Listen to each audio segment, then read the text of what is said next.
നമ്മളൊക്കെ ഏതെങ്കിലും ഒരു പണി ചെയ്ത് 10 മണി മുതൽ 5 മണി വരെ ജോലി ചെയ്തിട്ട് വീട്ടിൽ വന്നിട്ട് പത്രം വായിച്ച് മൊബൈൽ കണ്ട് ഇരിക്കുമ്പോൾ വെളുപ്പിനെ 5 മണി മുതൽ രാത്രി 10 മണിക്കും 10:30ക്കും 11 മണിക്കും തീരാത്ത പണിയും എടുത്ത് ഒരേ സമയം ഒരുപാട് പണികൾ ചെയ്തെടുത്ത് ഇങ്ങനെ കഴിയുന്ന പെണ്ണിന് മനസ്സിനൊരു പ്രശ്നം ഉണ്ടാകുമ്പോൾ അവൾ ഒരു ദിവസം ഒന്നും അറിയാതെ പൊട്ടിത്തെറിച്ചു പോകുമ്പോൾ അത് അവളുടെ അഹങ്കാരമാണ് എന്ന് പറയുകയും, അല്ലെങ്കിൽ ഇവൾക്കെന്തോ അത് കുറച്ചുകൂടെ കൂടുമ്പോൾ ഇവൾക്കെന്തോ കുഴപ്പമുണ്ട് എന്ന് പറഞ്ഞ്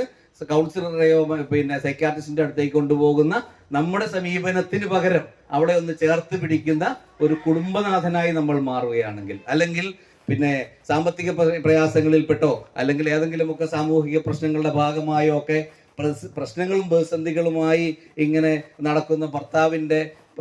ഭർത്താവിനോട് തനിക്ക് ഇഷ്ടപ്പെട്ടൊരു കാര്യം ആവശ്യപ്പെടുമ്പോൾ അവൻ ആ സമയത്ത് പ്രതികരിക്കാതിരിക്കുന്നതോ അല്ലെങ്കിൽ അല്പം ഒന്ന് കടുപ്പത്തോടു കൂടി പ്രതികരിക്കുന്നതോ യഥാർത്ഥത്തിൽ അവന് നമ്മളോട് ഇഷ്ടമില്ലാഞ്ഞിട്ടല്ല, മറിച്ച് അവന്റെ പ്രശ്നങ്ങൾ ഇങ്ങനെ അവന്റെ വല്ലാതെ മനസ്സിനെ അലട്ടുന്നത് കൊണ്ടാണ് എന്ന് തിരിച്ചറിഞ്ഞ് ചേർത്ത് പിടിക്കാൻ കഴിയുന്ന ഇണയും, അല്ലെങ്കിൽ പിന്നെ വിദ്യാഭ്യാസ രംഗത്ത് നമ്മുടെ മക്കള് പിന്നോട്ട് പോകുന്നു, അല്ലെങ്കിൽ ഏതെങ്കിലുമൊക്കെ സ്വഭാവ വൈകല്യങ്ങളുടെ തലത്തിലേക്കൊക്കെ പോകുന്നത് നമ്മുടെ കുടുംബം എന്ന സംവിധാനത്തിന്റെ ഒരു ഡൈനിങ് ടേബിളിന്റെ ചുറ്റിനും നമ്മൾ ഒരു ദിവസത്തിൽ ഒരു തവണയെങ്കിലും ഒരുമിച്ചിരിക്കാത്തത് കൊണ്ടാണ് എന്ന് തിരിച്ചറിവുണ്ടാകുന്നിടത്ത് ഈ മനോരോഗ ചികിത്സയും മനഃശാസ്ത്ര ചികിത്സയും ഒന്നും ആവശ്യമില്ലാതെ വരുന്നു എന്നുള്ള വളരെ പ്രധാനപ്പെട്ട ഒരു കാര്യം.